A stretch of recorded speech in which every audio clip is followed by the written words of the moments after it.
Students, आज का lecture बहुत बहुत बहुत इंपॉर्टेंट है उन स्टूडेंट्स के लिए जो fundamentals of computing and problem solving using C ये सब्जेक्ट पढ़ रहे हैं। BSc first medical life science minor के अंदर ये सब्जेक्ट पढ़ा जा रहा है। BSc first non medical physical science major and minor दोनों के अंदर ही ये सब्जेक्ट पढ़ा जा रहा है। बीसीए फर्स्ट सेमेस्टर के स्टूडेंट ये सब्जेक्ट पढ़ रहे हैं। BCom first sem and BA first sem के स्टूडेंट्स भी ये सब्जेक्ट पढ़ रहे हैं। तो स्टूडेंट्स, लेक्चर बहुत इंपॉर्टेंट इसलिए होने वाला है क्योंकि this is one short video. पूरे के पूरे सिलेबस के अंदर से जो भी मोस्ट इंपॉर्टेंट क्वेश्चंस बनते हैं विद सॉल्यूशन ये जो है लेक्चर रहने वाला है। डेफिनेटली वीडियो लंबी होगी बट पूरे का पूरे सिलेबस इसके मोस्ट इंपॉर्टेंट क्वेश्चंस यहाँ डिस्कस होंगे। पूरे सिलेबस का शॉर्ट रिकैप यहाँ इस वीडियो में आज होगा। तो स्टूडेंट, लेक्चर इंपॉर्टेंट है। पेपर में जाने से पहले रिकमेंडेड है सभी स्टूडेंट्स को कि ये जो लेक्चर है जरूर से आप करके जाएंगे क्योंकि यहाँ पर पूरे का पूरा सिलेबस का जो है रिकैप, शॉर्ट रिकैप आपको मिलने वाला है। देख लेते हैं सभी क्वेश्चंस को बहुत जल्दी से, और डेफिनेटली ये वीडियो जो है लंबी होगी ही। आपको जो है पेशेंस के साथ इस पूरे लेक्चर को देखना है। मोस्ट इंपॉर्टेंट क्वेश्चंस जो कि हमने पहले पिछले लेक्चर में डिस्कस किए थे कि कंपलसरी क्वेश्चन जो कि शॉर्ट नोट्स के क्वेश्चंस हैं वो ये हैं। इनका लेक्चर हम पीछे देख चुके हैं, इनको विद सॉल्यूशन इस क्वेश्चन को हम पढ़ चुके हैं। अब सेकंड क्वेश्चन जो कि यूनिट 1 में से आता है, इसके अंदर ये वाले जो इंपॉर्टेंट क्वेश्चंस बनते हैं एक बार सभी इंपॉर्टेंट क्वेश्चंस को हम देखेंगे। और यूनिट 2 इसके अंदर ये वाले इंपॉर्टेंट क्वेश्चंस बनते हैं, इन सभी इंपॉर्टेंट क्वेश्चंस को भी हम देखेंगे। तो सुनते जाएं आप, बहुत ही इंपॉर्टेंट जो है सभी टॉपिक्स रहने वाले हैं। Let's see first question, explain the different generations of computers in detail. तो ये क्वेश्चंस है जनरेशन। 5 जनरेशन आपकी होती हैं। फर्स्ट जनरेशन जो कि 1940 से 1956 के बीच रही। सेकंड जनरेशन जो 1956 से 63 के बीच रही। थर्ड जनरेशन 64 से 71। फोर्थ जनरेशन 71 से present and fifth generation present से बियॉन्ड, मतलब इसका कोई टाइम लिमिट नहीं है। ठीक है, अब देख लेते हैं इन जनरेशन में क्या डिफरेंसेस थे। फर्स्ट जनरेशन के अंदर जो वैक्यूम ट्यूब्स यूज होती थी, ठीक है, जो कि बहुत बड़ी होती थी। ठीक है, साइज में ये बहुत बड़ी होती थी। और स्पीड की अगर हम बात करें, स्पीड उस समय बहुत स्लो होती थी। साइज तो इतना बड़ा कि पूरा का पूरा रूम ऑक्यूपाई ये जो है ये वाले डिवाइसेस, ये वाले सिस्टम कर लेते थे, पर स्पीड इनकी बहुत स्लो थी। और इनका एग्जाम्पल ले तो ENIAC UNIVAC ये इसके एग्जाम्पल है। और जो की फीचर्स थे, पावर तो बहुत ज्यादा कंज्यूम कर लिया करते थे ये वाले सिस्टम, और लेकिन बिल्कुल ही विश्वसनीय नहीं थे ये सिस्टम, तुरंत फेल हो जाया करते थे।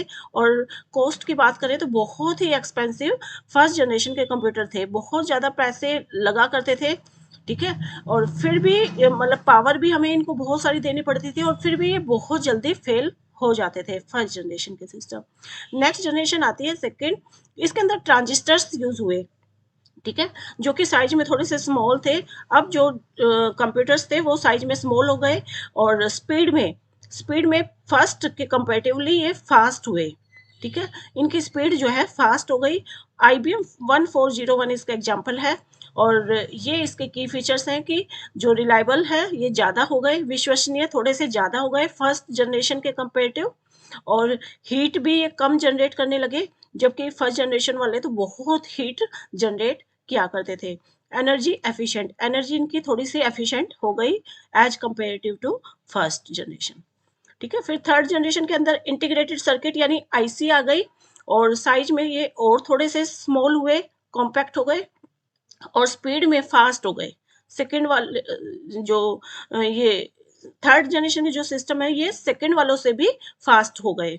ठीक है, IBM 360 सीरीज वाले जो सिस्टम है वो इसके एग्जाम्पल हैं। और की फीचर्स की बात करें, मल्टीटास्किंग का जो इनका फीचर है उस समय आ गया। मल्टीटास्किंग यानी मोर देन वन टास्क को एक ही टाइम पे परफॉर्म करवाना, तो ये थर्ड जनरेशन में ही आ गया था। और कॉस्ट इसकी कम हो गई। ठीक है, कुछ चीजें कम हो गई, कुछ चीजें बढ़ गई। ठीक है, फोर्थ जनरेशन में 1971 के बाद जो फोर्थ जनरेशन रही, इसमें माइक्रो प्रोसेसर्स आ गए, जो कि अभी अभी भी हम यूज करते हैं, और साइज में तो बहुत स्मॉल हो गए।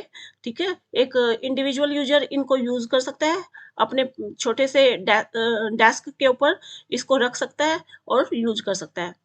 स्पीड में बहुत ज्यादा फास्ट हो गए। ठीक है।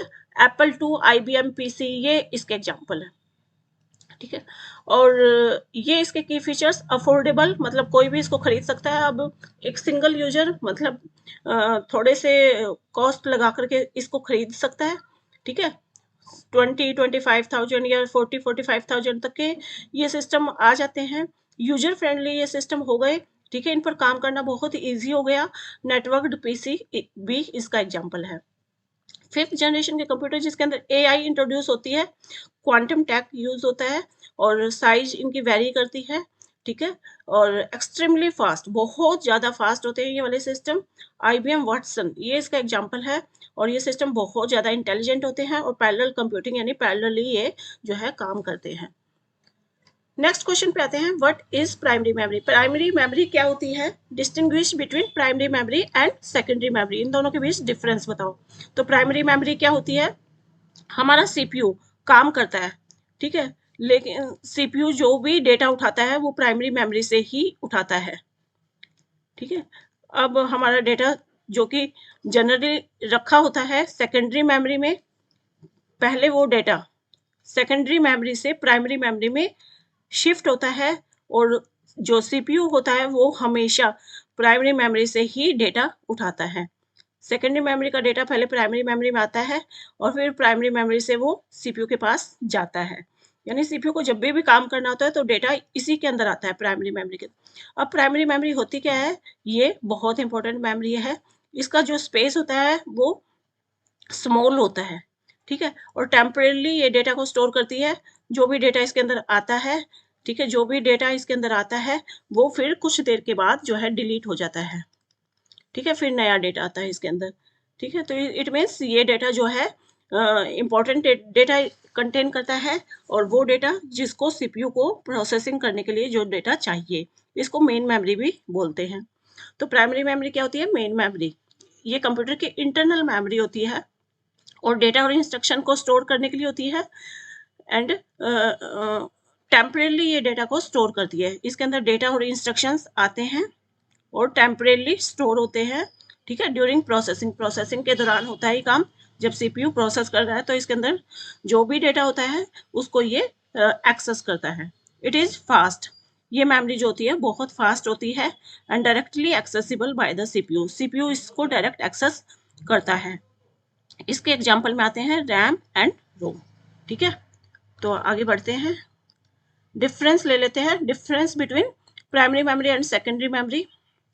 तो जो डेटा है सेकेंडरी मेमोरी से प्राइमरी मेमोरी पे जाता है एंड देन CPU को एक्सेस होता है, ठीक है। This is primary memory and this is secondary memory. तो सेकेंडरी मेमोरी तो लार्ज होती है, बहुत सारा डेटा स्टोर कर लेती है, लेकिन ये स्मॉल होती है, टेम्परेली ये डेटा को स्टोर करती है और एक्सपेंसिव भी ये ज़्यादा होती है, ठीक है। अब देख लेते हैं with notes. Primary memory temporarily data को स्टोर करती है, ये परमानेंट स्टोर करती है, किसको, डेटा और प्रोग्राम्स को। और ये एक्टिव प्रोसेसेस को, यानी जो भी एक्टिव, जिसका भी CPU ने काम लेना है जिस प्रोसेस का, वो एक्टिव प्रोसेस प्राइमरी मेमोरी के अंदर रहता है। स्पीड में प्राइमरी मेमोरी बहुत फास्ट है जबकि ये सेकेंडरी मेमोरी स्लो होती है, ठीक है। और ये जो प्राइमरी मेमोरी होती है ये वोलेटाइल होती है। वोलेटाइल मीन्स जैसे ही सपोज पावर ऑफ हो जाए तो इसका डेटा उड़ जाता है, ठीक है। ये नॉन वोलेटाइल होती है, मतलब परमानेंट होती है, यानी इसका डेटा अगर लाइट चली भी जाए तो भी इसका डेटा इसके अंदर सेफ रहता है, ये वाला डेटा, जबकि ये डाटा अपना उड़ा देती है।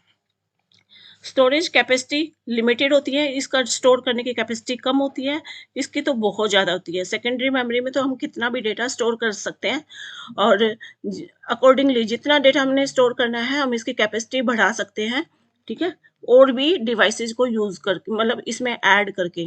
सेकेंडरी मेमोरी एक्सटर्नल होती है, तो जैसे आपका floppy drive, pen drive, CD, ठीक है, आप कितना भी जितनी GB का आप लोगे उतना इसका स्पेस होता है, तो ये लार्ज होता है। एग्जाम्पल इसका रैम रोम होते हैं और इसका example hard drive, SSD, CD, USB, ठीक है। ये जो भी एक्सटर्नल डिवाइस हैं जिनको आप खरीद करके अटैच करते हो अपने CPU, इसके साथ CPU के साथ, ठीक है, तो वो होते हैं सेकेंडरी मेमोरी में। इसका एक्सेसिबल डायरेक्टली एक्सेसिबल है और इसको प्रोसेस होने के लिए आईओ चैनल्स चाहिए होते हैं। ठीक है, सेकेंडरी मेमोरी का डेटा पहले प्राइमरी मेमोरी में आएगा, फिर सीपीयू के पास जाएगा और इनपुट आउटपुट चैनल्स के थ्रू ये डेटा जो है प्राइमरी मेमोरी में भेजता है। नेक्स्ट क्वेश्चन पे आते हैं, draw the block diagram of A digital computer.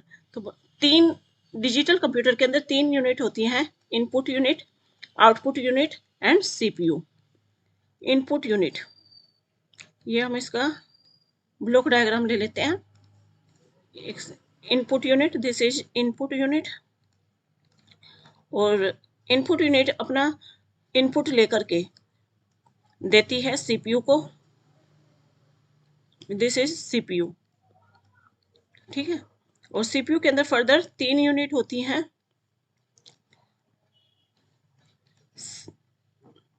CU control unit, ALU arithmetic logic unit and memory unit. फिर ये डेटा जो भी सीपीयू प्रोसेस करता है, जब इसकी प्रोसेसिंग फिनिश होती है तो ये डेटा दे देता है आउटपुट यूनिट को। ठीक है, दिस इज आउटपुट यूनिट। तो इस तरीके से काम चलता है, पहले इनपुट यूनिट इनपुट लेती है यूजर से, फिर उस इनपुट को सीपीयू को दे देती है, सीपीयू इन तीनों की हेल्प से जो है प्रोसेसिंग करता है। ठीक है, और जो भी रिजल्ट आता है वो आउटपुट यूनिट को दे दिया जाता है। तो मेमोरी यूनिट के अंदर मेन मेमोरी यहाँ रहती है, इसके अलावा सेकेंडरी मेमोरी से अगर इसको डेटा उठाना है तो सेकेंडरी मेमोरी से भी ये डेटा ले सकता है।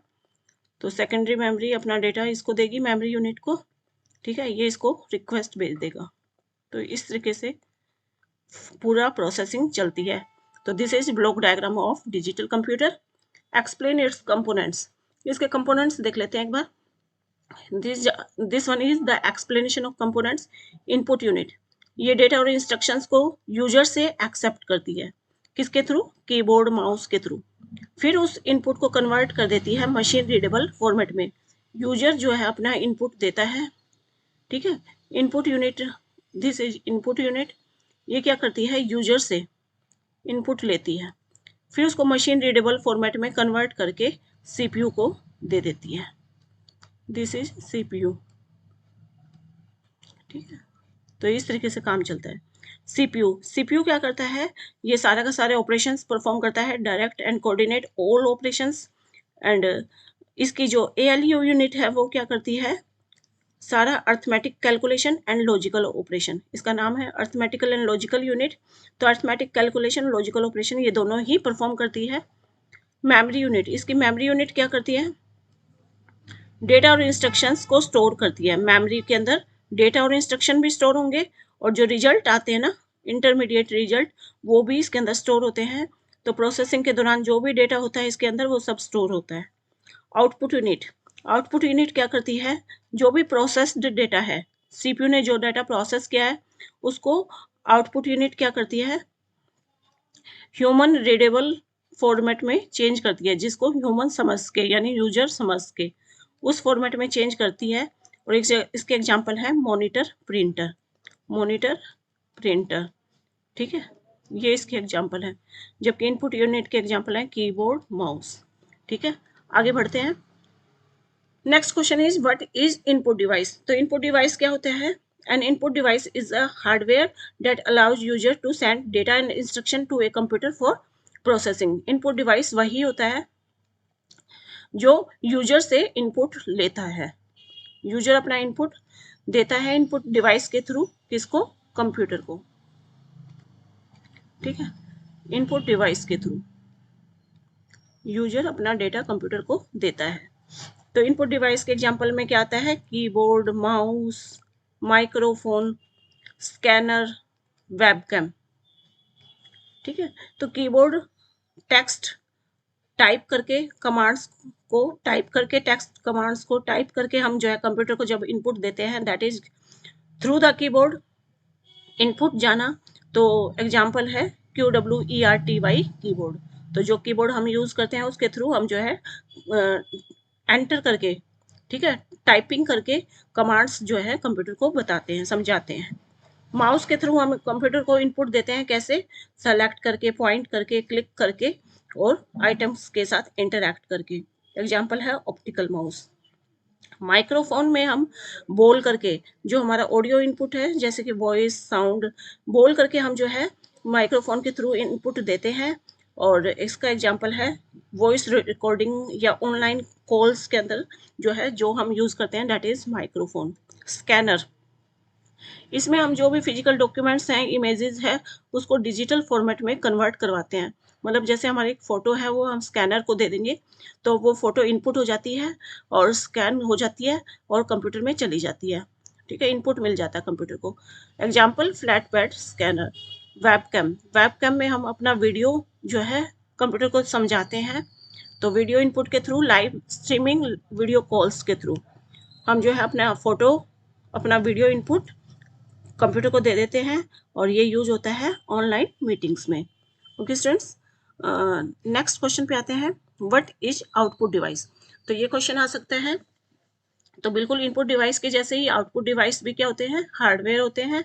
और ये जो कंप्यूटर है ना, कंप्यूटर अपने सारी प्रोसेसिंग करने के बाद डेटा आउटपुट यूनिट को दे देता है और आउटपुट यूनिट उस डेटा को समझाती है, दे देती है यूजर को। ठीक है, this one is user. User को वो जो है आउटपुट दे दिया जाता है, कौन से वाला, जो सीपीयू प्रोसेस करता है। ठीक है, तो ये कंप्यूटर आउटपुट यूनिट क्या करती है, डेटा को रिसीव करती है कंप्यूटर से and convert it into a form understandable to humans. और उस फॉर्म में कन्वर्ट करती है जो यूजर समझ के, जैसे कि टेक्स्ट, इमेज, ऑडियो, वीडियो। ठीक है, आउटपुट डिवाइसेस के एग्जांपल्स क्या होते हैं, क्योंकि जब प्रोसेसिंग हो रही होती है वो तो मशीन फॉर्मेट में, वो जो है मशीन अंडरस्टैंडेबल फॉर्मेट में वो प्रोसेसिंग हो रही होती है। जब काम हो चुका होता है तो यूजर अंडरस्टैंडेबल फॉर्मेट में वो डेटा उसको मिल जाता है। आउटपुट डिवाइस के एग्जांपल है इसके monitor, printer, speaker, projector, headphones. इनके थ्रू यूजर को आउटपुट समझाया जाता है। तो मॉनिटर क्या करता है, मॉनिटर इंफॉर्मेशन डिस्प्ले कराता है टेक्स्ट में, इमेज में, वीडियो में। ठीक है, तो मॉनिटर जो एक स्क्रीन है जिसके ऊपर टेक्स्ट, इमेज, वीडियो आ जाते हैं, तो ये यूजर को एज द आउटपुट मिल जाता है। एग्जांपल है एलसीडी, एलईडी स्क्रीन, इस पर यूजर अपना आउटपुट देख लेता है।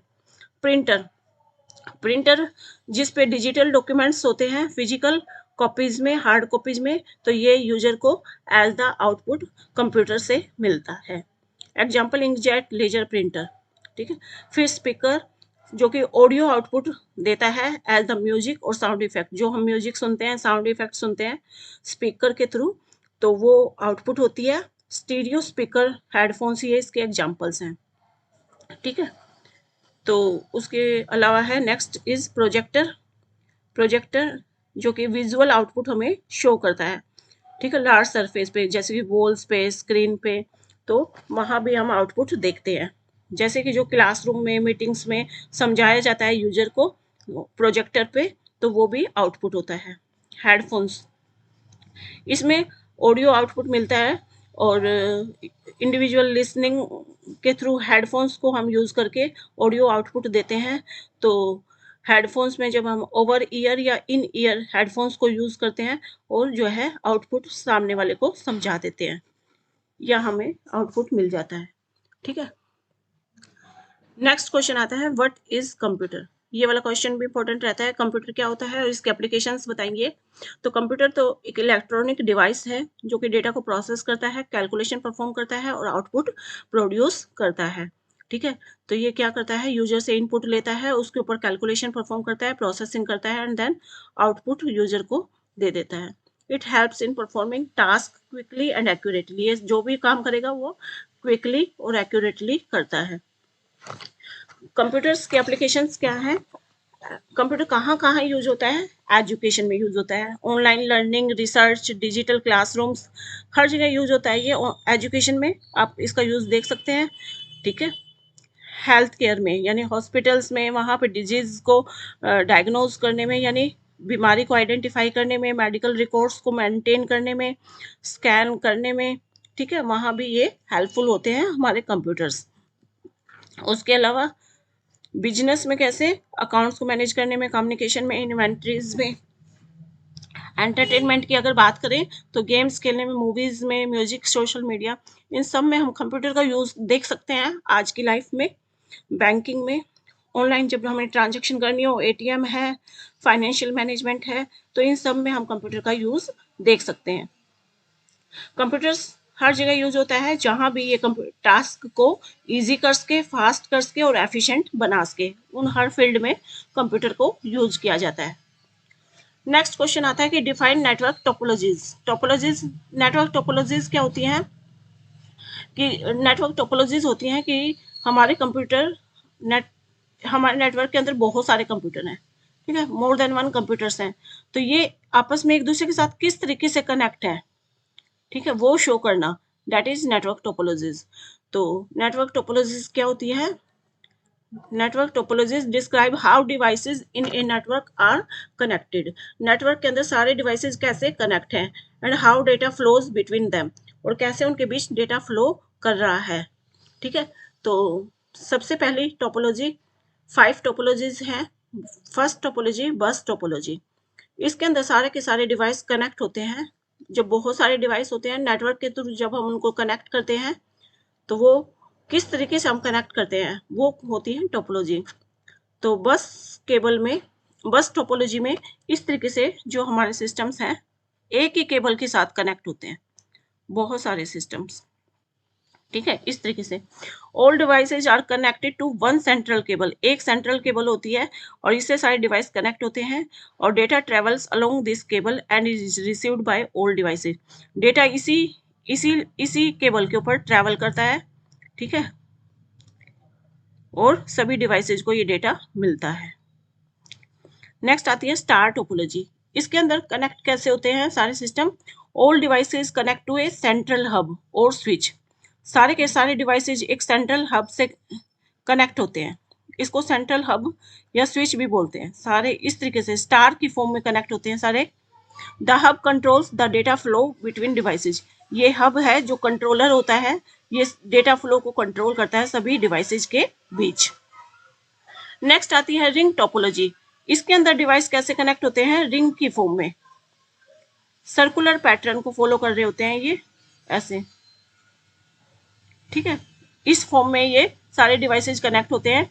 Data travels in one direction, एक ही डायरेक्शन में, चाहे तो ये वाली डायरेक्शन ऐसे क्लॉकवाइज, ठीक है, एक ही डायरेक्शन में डेटा फ्लो होता है around the ring until it reaches it's destination, जब तक कि ये अपने डेस्टिनेशन तक ना पहुंच जाए डेटा। सपोज यहाँ से डेटा किसी ने भेजा है तो ये इस फॉर्म में जो है, जैसे सपोज इसके पास भेजना है तो ये इस तरीके से जो है डेटा ट्रेवल करता है एक ही डायरेक्शन में। Next topology mesh topology. 5 की बजाय 6 टोपोलॉजी हम जो है यहाँ देखेंगे मैश टोपोलॉजी। इसमें every device is connected to every other device. सारे के सारे डिवाइस दूसरे डिवाइस से कनेक्ट होते हैं। सपोज 4 डिवाइस हैं, ये इसमें हर एक डिवाइस हर एक दूसरे डिवाइस से कनेक्ट होता है, ठीक है, जैसे ये अब ये वाला डिवाइस इससे भी कनेक्ट होता है, इससे भी कनेक्ट होता है और इससे भी कनेक्ट होता है। इसी तरीके से ये वाला डिवाइस इससे भी कनेक्ट है, इससे भी कनेक्ट है और इससे भी कनेक्ट है, ठीक है, और ये वाला डिवाइस भी सबसे कनेक्ट होता है। मतलब सभी डिवाइस एक दूसरे से कनेक्ट होते हैं। This ensures multiple path for data. तो डेटा को भेजने के लिए बहुत सारे पाथ होते हैं, मल्टीपल पाथ होते हैं, ये वाला ये वाला ये वाला, ठीक है, making the network more reliable. और इससे नेटवर्क ज़्यादा रिलायबल हो जाता है, यानी आपका डेटा जो है अगर एक पाथ से लॉस हो भी जाए तो दूसरे पाथ से तो वो पहुंचेगा ही पहुंचेगा। यानी एक पाथ अगर ब्रेकअप हो भी जाए बाय चांस तो वो दूसरे पाथ से वो डेटा पहुंच जाएगा, यानी यहाँ रिलायबिलिटी ज़्यादा होती है, विश्वसनीयता ज़्यादा होती है। Next is tree topology. It combines stars and bus topology, और ये where multiple star networks are connected in a hierarchical form में, ये जो है ट्री फॉर्म में रहती है ये वाली टोपोलॉजी। इस तरीके से सिस्टम्स कनेक्ट होते हैं हिरार्की फॉर्म में। डेटा हिरारिकल फॉर्म में जो है यहाँ पे फ्लो करता है। स्टार टोपोलॉजी का ही एक वेरिएशन होता है ये। हाइब्रिड टोपोलॉजी ये कॉम्बिनेशन होती है डिफरेंट टोपोलॉजीज की, ठीक है, बहुत सारी टोपोलॉजी जब कंबाइन कर दी जाए तो उसको कहते हैं हाइब्रिड टोपोलॉजी। जैसे आपने ये एक बस टोपोलॉजी है, ठीक है, इसके साथ आपने और जैसे ये बस टोपोलॉजी, इसके अंदर जो सिस्टम्स हैं वो किसी दूसरी टोपोलॉजी को फॉलो भी कर रहे हैं, लाइक दिस। ठीक है, तो इस तरीके से सिस्टम्स का कनेक्ट होना। ठीक है,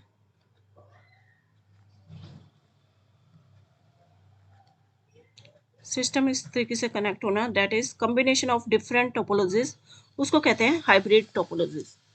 ठीक है, नेक्स्ट टोपोलॉजी पे आते हैं। यहाँ पे बस टोपोलॉजी भी फॉलो हो रही है, एंड इस तरीके से ये जो स्टार टोपोलॉजी है वो भी फॉलो हो रही है, और अगर ये एक दूसरे के साथ सभी के साथ कनेक्ट है तो मैश टोपोलॉजी भी फॉलो हो रही है। नेक्स्ट क्वेश्चन पे, define types of errors in C programming. C programming के अंदर एरर्स क्या होती है, व्हाट इज डिबगिंग, डिबगिंग क्या होती है। तो टाइप्स ऑफ एरर्स, कौन कौन सी एरर्स आ सकती हैं सी के अंदर। सिंटैक्स एरर, सिंटैक्स एरर, तो सिंटैक्स एरर कौन सी होती है, occur when the code does not follow the correct C language rules. जब आपका जो कोड है वो सी लैंग्वेज के रूल्स को फॉलो नहीं कर रहा तो उसको कहते हैं सिंटैक्स एरर। जैसे अगर आप सेमीकोलन डालना भूल जाए, जैसे आपने ये लिखा है प्रिंट एफ हेलो वर्ल्ड, यहाँ पे आपने सेमीकोलन लगाना था वो आप भूल गए, तो that is the syntax error. ठीक है, तो अगर आप सी के रूल्स को फॉलो नहीं कर रहे तो वहां सिंटैक्स एरर आती है। ठीक है, यहाँ सेमीकोलन मिस है, जबकि रूल होता है कि हर एक लाइन जो है एंड होती है विद सेमीकोलन। नेक्स्ट एरर जो कि होती है रन टाइम एरर्स, जैसे रन टाइम पे जो एरर आ रही है ये प्रोग्राम के एग्जीक्यूशन के दौरान होती है, लाइक डिवाइड बाय जीरो। जैसे आपने इंट x इक्वल टू 5 किया, y इक्वल टू 0 किया, ठीक है, फिर आपने x डिवाइड बाय 0 कर दिया, यानी 5 को 0 से डिवाइड कर दिया, और यहाँ पर रन टाइम पे जब आपका प्रोग्राम रन हो रहा होता है उस टाइम पे एरर आएगी, और this is run time error. Run time error कौन सी, डिवीजन बाय 0, क्योंकि 0 से डिवाइड नहीं हो सकता तो रन टाइम पे एरर आ जाएगी। ठीक है, इस ऐसी एरर्स को बोलते हैं run time error. Logical errors वो एरर्स होती हैं जो लॉजिक्स गलत लगाने पे हो जाती हैं। ठीक है, इसमें प्रोग्राम रन करता है और लेकिन आउटपुट इनकरेक्ट आता है, क्यों, क्योंकि लॉजिक आपने गलत लगाया है। जैसे int sum equal to 5 minus 3, आप यहाँ सम लिख रहे हैं लेकिन यहाँ पे माइनस कर रहे हैं, तो ये लॉजिकल एरर आ जाएगी, क्योंकि सम तो इस तरीके से होता है। तो ये इस तरीके की एरर्स जो है प्रोग्राम के अंदर आ सकती हैं। ठीक है, नेक्स्ट, व्हाट इज डिबगिंग। उसी क्वेश्चन में आगे पूछा था कि डिबगिंग क्या होती है, तो डिबगिंग एक प्रोसेस होती है एरर्स को फाइंड आउट करने की और उनको ठीक करने की। ठीक है, फाइंड करना और उनको ठीक करना, फिक्स करना। ठीक है, इट इन्वॉल्व, इसके अंदर 3 स्टेप्स होते हैं। पहले आपको ये जानना है कि एरर्स कहाँ आई है, फिर आपको ये देखना है कि क्यों आई है वो एरर्स, फिर उस एरर को करेक्ट करना ताकि आपका काम अच्छे से हो सके, that is debugging, error free करना प्रोग्राम को। Next is define problem solving techniques, यानी फ्लो चार्ट बताइए और एल्गोरिथम्स बताइए, क्योंकि प्रॉब्लम सॉल्विंग टेक्निक्स होती हैं फ्लो चार्टिंग एंड एल्गोरिथम्स। तो फ्लो चार्ट क्या होता है, ये एक पिक्चर होती है, एक डायग्राम होता है जिसके अंदर प्रोसेस, स्टेप्स ऑफ प्रोसेस लिखे जाते हैं using symbols. It helps visualize the sequence of action needed to solve a problem. तो प्रॉब्लम को सॉल्व करने के लिए ये एक डायग्राम होता है, एक्शन होता है इसके अंदर, मतलब डायग्रामेटिकल फॉर्म होती है आपके सीक्वेंस को, आपके प्रोसेस को शो करने के लिए। तो फ्लो चार्ट के अंदर क्या क्या होता है, स्टार्ट एंड, सबसे पहले ऐसे ओवल होता है जो कि स्टार्ट या एंड को शो करने के लिए होता है, जैसे फॉर एग्जांपल इस तरीके से, दिस इज स्टार्ट। फिर इसके अंदर एरोज होती हैं जिससे flow, direction of flow show होती है। प्रोसेस होता है इसके अंदर रिप्रेजेंटेड बाय रेक्टेंगल्स, रेक्टेंगल के थ्रू अगर आपको प्रोसेस शो करनी है उससे पहले हम इनपुट शो करते हैं, जैसे इनपुट बॉक्स के थ्रू हम इनपुट लेंगे इस तरीके से। ठीक है, और फिर जैसे हमने इनपुट लिया a equal to 10, flow lines के थ्रू हम आगे बढ़ते हैं। फिर हम इसमें प्रोसेस लेंगे, प्रोसेस जो भी हमने करवानी है वो, जैसे हमने a इक्वल टू 10 लिया, b इक्वल टू 20 लिया, तो यहाँ पे हमने प्रोसेस करवा दिया।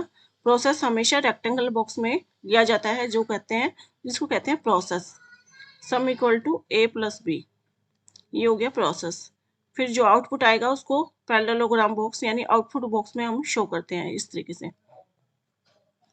आउटपुट बॉक्स में इस तरीके से जो भी सम आया उसको प्रिंट कर दो, that is output, print sum. Program खत्म हो गया है एंड करके। इसी ओवल बॉक्स में ही हम एंड भी शो करते हैं। ठीक है, तो स्टार्ट या और एंड करते हैं हम ओवल से। ठीक है, प्रोसेसिंग करते हैं हम, जो भी प्रोसेसिंग करते हैं वो रेक्टेंगल में, और अगर हमें कोई डिसीजन लेने हैं वो हम लेते हैं इस बॉक्स में। ठीक है, that is represented by diamonds, yes या नो, इस तरीके का कोई डिसीजन लेना है। और एरोज किस लिए होते हैं? Show the direction of flow, flow की डायरेक्शन को शो करने के लिए। ठीक है, ये हो गया फ्लो चार्ट। अब हम लेते हैं एल्गोरिथम्स। एल्गोरिथम क्या होता है? Algorithm is a step by step set of instructions to solve a problem.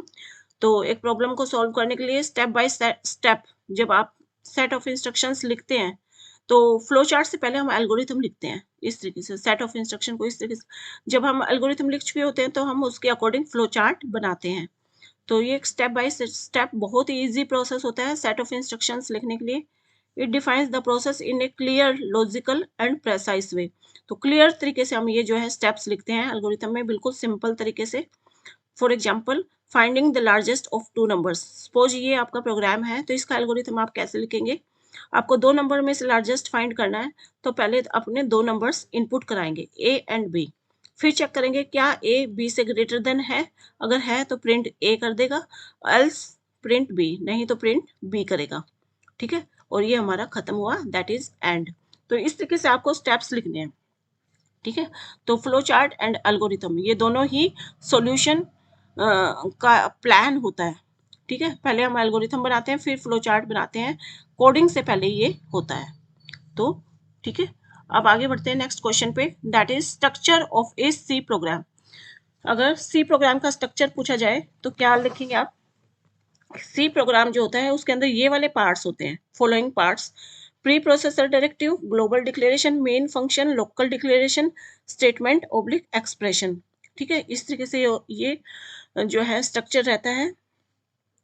तो इसी पहले प्री प्रोसेसर डायरेक्टिव्स, सबसे पहले प्री प्रोसेसर डायरेक्टिव होता है, इसका एग्जांपल है ये, यानी ये वाली लाइन सबसे पहले आती है।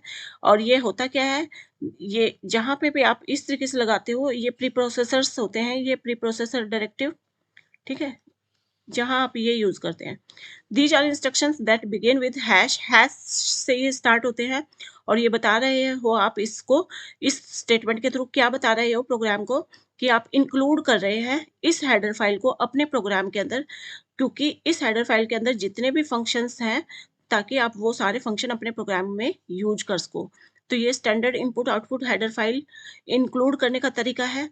तो जैसे मैंने input output header file include की, तो मैं इनपुट फंक्शन और आउटपुट फंक्शन अपने प्रोग्राम में यूज कर सकती हूँ इसको इंक्लूड करने के बाद। तो हैश के साथ आपको ये इंक्लूड करना है, and processed before the actual code, ये सबसे ऊपर लिखा जाता है।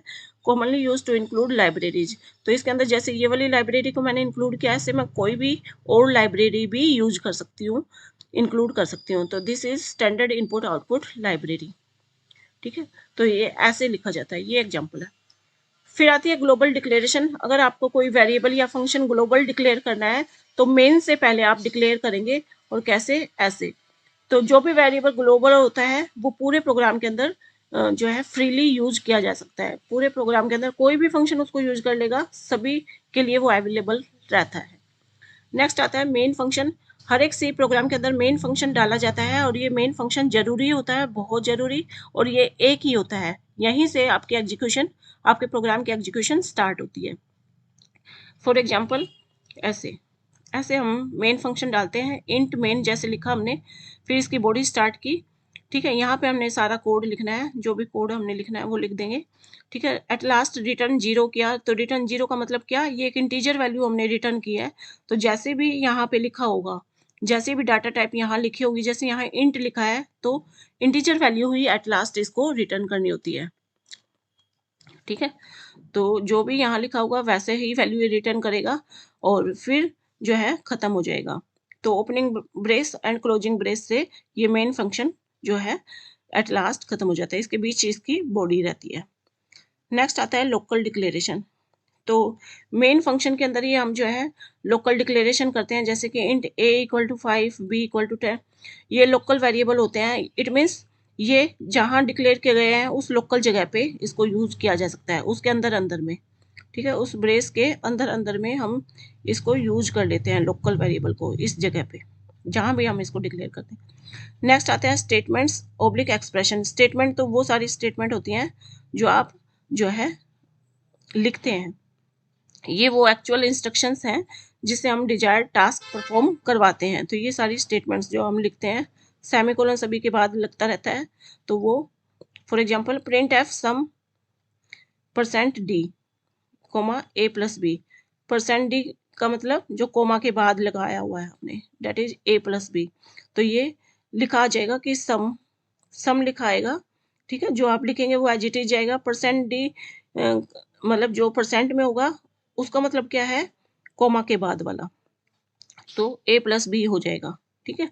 तो सम जो है ऐसे आउटपुट आएगा सम, और जो भी a और b के अंदर वैल्यू है, जैसे 10 और 20 है तो 30 ये जो है आउटपुट शो हो जाती है। तो ये स्टेटमेंट्स होती हैं, ठीक है। तो ये होता है सी प्रोग्राम का स्ट्रक्चर। एक बार सिंपल सी प्रोग्राम को विद एग्जांपल देख लेते हैं। सबसे पहले आपको हैश इंक्लूड stdio.h देना है, फिर मेन फंक्शन आप स्टार्ट करेंगे। हर एक सी के अंदर ये वाला जो फंक्शन होता है ये होता है। फिर हमने यहाँ पे लोकल वेरिएबल्स डिक्लेयर किए, a equal to 5, b equal to 10। इसको हम इस ओपनिंग और क्लोजिंग ब्रेस के अंदर यूज करेंगे इन दोनों वेरिएबल को। और यहाँ पे हमने एक सिंपल स्टेटमेंट दी, that is sum a plus B. %d मिलते ही ये a प्लस बी यानी इस स्टेटमेंट पे आएगा, a प्लस बी में 5 प्लस 10 कर देगा, और रिटर्न 0 हमने एट लास्ट कर दिया। This is the end of program. Program का जो आउटपुट जाएगा दैट इज सम 15, ठीक है। और प्रोग्राम रिटर्न 0 हमने इसलिए किया क्योंकि यहाँ इंट था, ठीक है। और यहाँ पे हम इस मेन फंक्शन को फिनिश करेंगे तो प्रोसेसिंग हमारी फिनिश होगी। नेक्स्ट आते हैं define operators in C. C के अंदर ऑपरेटर्स बताइए। तो अलग अलग से भी कोई ऑपरेटर पूछा जा सकता है, जैसे कि अर्थमेटिक ऑपरेटर बताइए या इंक्रीमेंट डिक्रीमेंट ऑपरेटर बताइए। ये सारे ऑपरेटर्स भी आपसे पूछे जा सकते हैं, तो ये क्वेश्चन भी इंपॉर्टेंट रहने वाला है। ऑपरेटर्स क्या होते हैं? ऑपरेटर्स सिंबल्स होते हैं, ठीक है, ऑपरेशंस परफॉर्म करने के लिए। ऑपरेटर्स के थ्रू आप ऑपरेशंस परफॉर्म करते हैं, ठीक है। कोई भी सिंबल मतलब सिंबल जिसके थ्रू आप कोई ऑपरेशन परफॉर्म करते हैं, like this one is operator, ठीक है। ऑन वेरिएबल्स एंड वैल्यूज, ये वेरिएबल्स हैं, इनके ऊपर ये परफॉर्म होता है, या फिर वैल्यूज, ये वैल्यूज हैं, इनके ऊपर ये परफॉर्म होते हैं operators. Here are the main types of operator in C. तो ऑपरेटर कौन कौन से होते हैं? अर्थमेटिक ऑपरेटर, ठीक है, रिलेशनल ऑपरेटर, लॉजिकल ऑपरेटर, इस तरीके से। तो पहले देख लेते हैं arithmetic operator, one by one करके सारे ऑपरेटर्स देखेंगे। अर्थमेटिक ऑपरेटर्स में आते हैं plus, minus, multiply, divide and modulo divisional operator. ये वाला रिमाइंडर फाइंड आउट करने के लिए ये ऑपरेटर हम यूज करते हैं। फॉर एग्जांपल हमने इंट a इक्वल टू 5 लिया, b इक्वल टू 3 लिया, ठीक है। फिर सम एक और वेरिएबल लिया इंट सम करके, और इसमें हमने a प्लस बी करा दिया, दैट इज 5 प्लस 3, यानी हमने प्लस यूज किया, दैट इज अर्थमेटिक ऑपरेटर को हमने यूज किया। तो इसका मतलब क्या है कि sum equal to 8। Next relational operator, comparison करने के लिए हम इन ऑपरेटर्स को यूज करते हैं। इसके ये एग्जांपल्स हैं। तो रिलेशनल ऑपरेटर में ये आते हैं equal to, not equal to, greater than, less than, greater than equal to, less than equal to. Example, हमने एक वेरिएबल लिया जिसकी 5 वैल्यू दे दी, एक जिसकी 3 वैल्यू दे दी। अब कंपेयर ऑपरेटर हम यहाँ यूज कर रहे हैं कि क्या a b से बड़ा है, this is greater then operator. अगर बड़ा है तो प्रिंट एफ आपने एक स्टेटमेंट करा दी, that is a is greater than b, ठीक है। तो इस तरीके से जो है हम प्रोग्राम के अंदर ये ऑपरेटर्स यूज करेंगे। नेक्स्ट आता है लॉजिकल ऑपरेटर। ये लॉजिक के लिए होता है। इसके अंदर 3 ऑपरेटर्स आते हैं, लॉजिकल एंड, लॉजिकल और लॉजिकल नोट। तो एग्जांपल देख लेते हैं। आपने एक वेरिएबल लिया जिसमें 5 वैल्यू दे दी, एक वेरिएबल लिया जिसमें 10 वैल्यू दे दी। अब लॉजिकल एंड ये क्या करता है? ये देखता है दोनों कंडीशन अगर ट्रू है तो आंसर ट्रू लेके आता है। तो एक कंडीशन आपने दे दी, क्या ए 3 से बड़ा है, 3 से बड़ा है, और बी 20 से लेस देन है। अगर दोनों कंडीशन ट्रू होती हैं तो प्रिंट एफ में आपने लिखवा दिया that is both condition are true.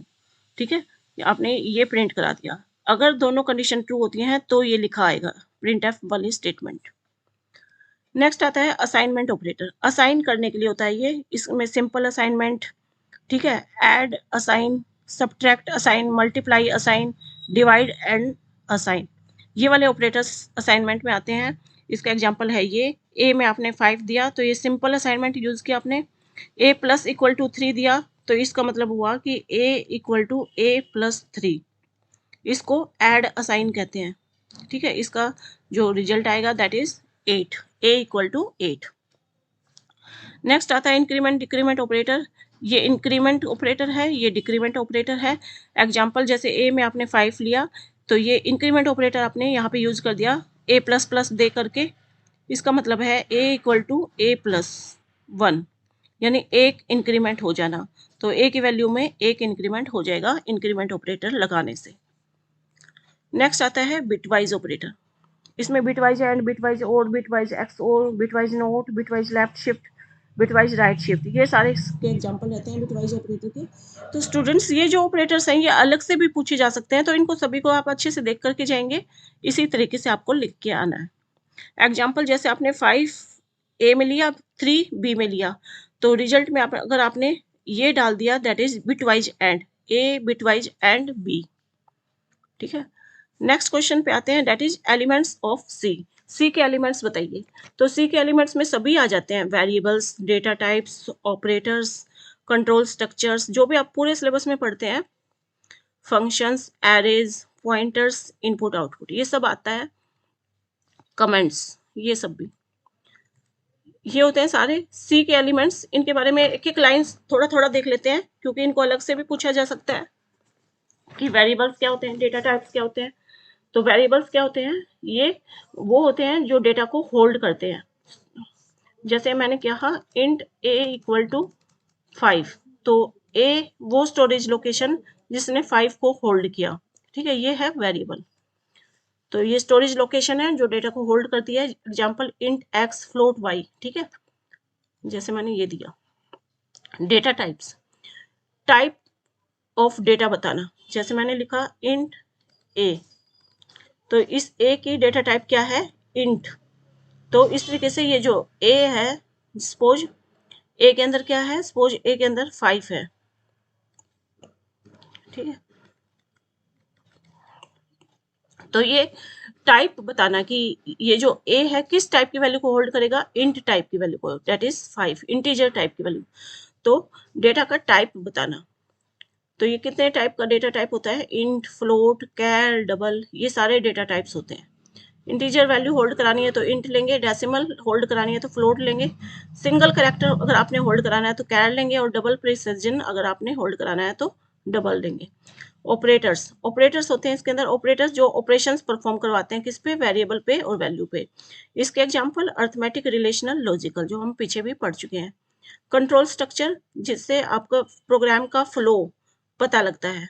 तो प्रोग्राम का फ्लो कैसे है, ऐसे सिंपल सीक्वेंस में है, या आपका प्रोग्राम का फ्लो कंडीशनल है कि अगर ये कंडीशन ट्रू होती है, जैसे ए ग्रेटर देन बी, अगर ये ट्रू होता है तो ये स्टेटमेंट्स एग्जीक्यूट हों, कौन सी, कि एक स्टेटमेंट की ए इज ग्रेटर वाली स्टेटमेंट, और नहीं तो अगर ये फॉल्स होता है, ये वाला जो कंडीशन है ये फॉल्स होती है, तो दूसरी स्टेटमेंट एग्जीक्यूट हो that is B is greater. ठीक है, तो इस तरीके का ये जो फ्लो ऑफ प्रोग्राम है ये सीक्वेंस में है या कंडीशनल बेस्ड है, तो वो प्रोग्राम के फ्लो को डायरेक्ट करवाना दैट इज कंट्रोल स्ट्रक्चर। इसके अंदर आते हैं if else, for, while, switch statement. ठीक है, अगर ये सीक्वेंस होते तो ये सीक्वेंशियल फ्लो एग्जीक्यूशन को फॉलो करते हैं, लेकिन कंट्रोल स्ट्रक्चर क्या कहती है कि आप फ्लो को चेंज भी कर सकते हैं, किससे, इफ एल्स से, फॉर, व्हाइल से, स्विच से। Next functions. फंक्शंस क्या होता है, जिसके अंदर कोड लिखा हो, ब्लॉक ऑफ कोड, ये वाला जैसे पार्ट ऑफ कोड लिखा है, किस लिए, किसी पर्टिकुलर टास्क को परफॉर्म करवाने के लिए। जैसे ये कोड लिख दिया आपने, ठीक है, ये इसकी बॉडी है, ये इस फंक्शन का नेम है। तो जो भी नेम है फंक्शन का, उसकी अपनी कोई बॉडी होगी जिसमें कुछ स्टेटमेंट्स आप लिखेंगे एग्जीक्यूट कराने के लिए। जैसे फॉर एग्जांपल इंट ऐड, एक फंक्शन लिया जिसका नेम है ऐड, जिसकी डेटा टाइप है इंट। इस फंक्शन का कोई ना कोई पैरामीटर्स होते हैं, तो इसके पैरामीटर हैं इंट ए इंट बी।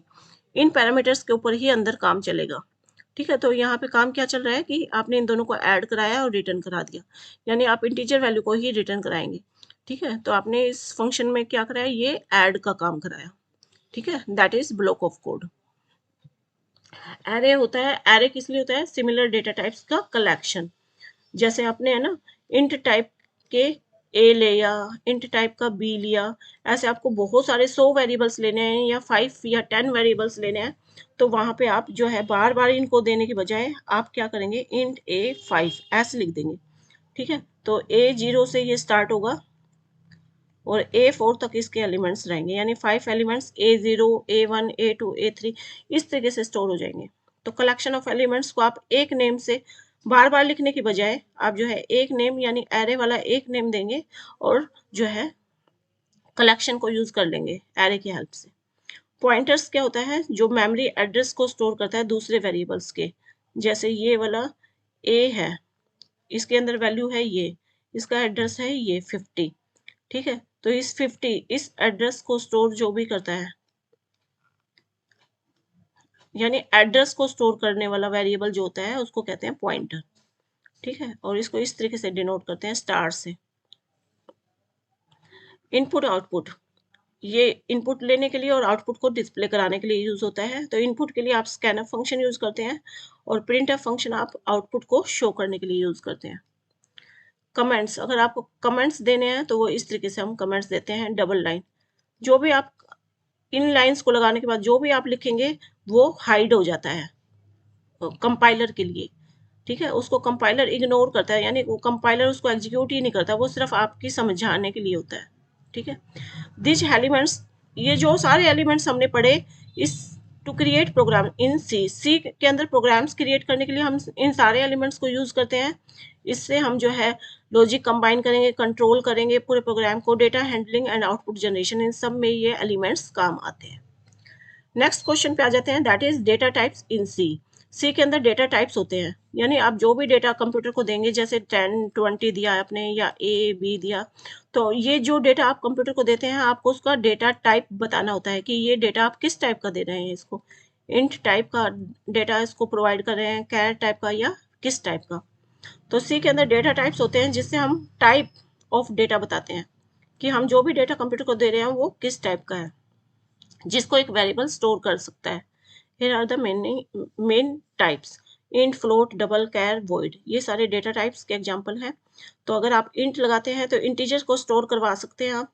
तो इंटीजर को स्टोर करने के लिए हम यूज करते हैं int, जैसे int age इक्वल टू 25, यहाँ पे हमने इंटीजर वैल्यू स्टोर कराई किसमें, एज के अंदर, इसका डेटा टाइप था int, तो इसलिए आप अब इसके अंदर वैल्यू स्टोर कर सकते हो int टाइप की।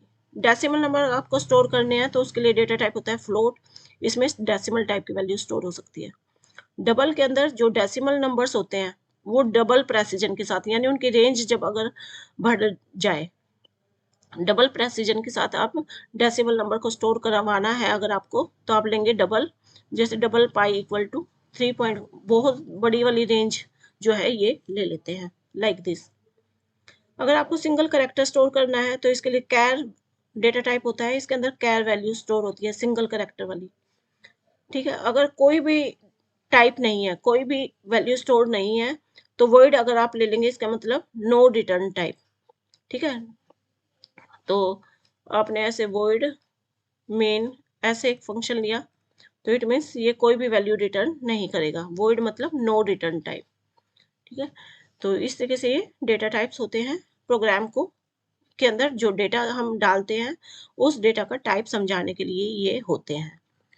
Okay students, this is all about question second, first and second, 2 unit के क्वेश्चंस हमने जो है सॉल्व किए हैं यहाँ पे, फर्स्ट एंड सेकंड यूनिट के क्वेश्चन, सेकंड यूनिट तक। उसके बाद यूनिट 3 एंड 4 ये दोनों क्वेश्चंस भी रहते हैं और इन दोनों क्वेश्चंस के भी एक वन शॉट वीडियो हम बनाएंगे और वो भी जो है आपको देख करके जानी है। तो सारे इंपॉर्टेंट क्वेश्चंस हम जो है ले रहे हैं आपके। आपका फर्स्ट क्वेश्चन की एक अलग वीडियो थी, सेकंड और थर्ड क्वेश्चन की ये वाली वीडियो है, एंड 4 एंड 5 इन क्वेश्चन की जो है एक और वीडियो आपके लिए आएगी, that is one shot video. तो ओके स्टूडेंट्स, लेक्चर बहुत ही ज़्यादा ये इंपॉर्टेंट था और इसमें हमारा बहुत समय लगा है स्टूडेंट्स आपके लिए ये लेक्चर प्रिपेयर करने के लिए। तो जरूर से इस चैनल को आप सब्सक्राइब करके हमारे साथ जुड़ जाएं, क्योंकि यहाँ पर आपकी बहुत अच्छे से हेल्प करने के लिए हम जो है अवेलेबल है।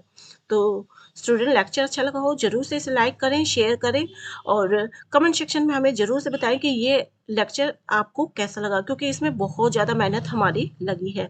तो ज़रूर से कमेंट सेक्शन में इसको जो है इसका रिस्पॉन्स हमें ज़रूर से बताएं। Thank you, bye bye, have a nice day.